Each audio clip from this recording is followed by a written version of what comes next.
Hello दोस्तों, express stories में आपका स्वागत है। ईमानदारी का फल। आज की ये मोटिवेशनल स्टोरी ईमान का ज्ञान बताएगी। तो चलिए शुरू करते हैं।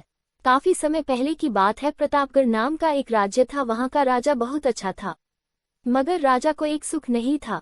वो ये कि उसके कोई भी संतान नहीं थी, और वह चाहता था कि अब वह राज्य के अंदर किसी योग्य बच्चे को गोद ले, ताकि वह उसका उत्तराधिकारी बना सके और आगे की बागडोर को सुचारू रूप से चला सके। और इसी को देखते हुए राजा ने राज्य में घोषणा करवा दी कि सभी बच्चे राजमहल में एकत्रित हो जाए। ऐसा ही हुआ। राजा ने सभी बच्चों को पौधे लगाने के लिए भिन्न भिन्न प्रकार के बीज दिए और कहा कि अब हम 6 महीने बाद मिलेंगे और देखेंगे कि किसका पौधा सबसे अच्छा होगा। महीना बीत जाने के बाद भी एक बच्चा ऐसा था जिसके गमले में वह बीज अभी तक नहीं फूटा था, लेकिन वह रोज उसकी देखभाल करता था और रोज पौधे को पानी देता था।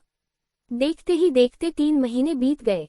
बच्चा परेशान हो गया। तभी उसकी माँ ने कहा कि बेटा धैर्य रखो, कुछ बीजों को फलने में ज्यादा वक्त लगता है। और वह पौधे को सींचता रहा।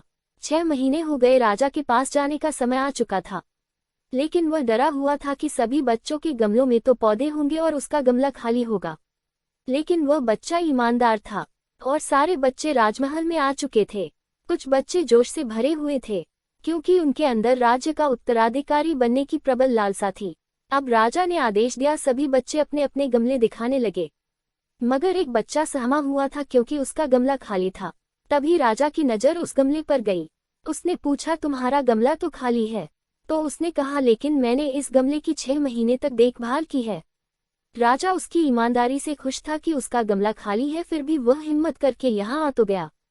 सभी बच्चों के गमले देखने के बाद राजा ने उस बच्चे को सभी के सामने बुलाया। बच्चा सहम गया और राजा ने वह गमला सभी को दिखाया। सभी बच्चे जोर से हंसने लगे। राजा ने कहा, शांत हो जाइए, इतने खुश मत होइए। आप सभी के पास जो पौधे हैं वो सब बंजर है। आप चाहे कितनी भी मेहनत कर ले, उनसे कुछ नहीं निकलेगा। लेकिन असली बीज यही था। राजा उसकी ईमानदारी से बेहद खुश हुआ और उस बच्चे को राज्य का उत्तराधिकारी बना दिया गया। लेकिन हमें इस कहानी से क्या सीखने को मिला? मेरे हिसाब से अपने अंदर ईमानदारी का होना बहुत जरूरी है। कहानी अगर आपको पसंद आई हो तो लाइक, शेयर एंड सब्सक्राइब जरूर करें।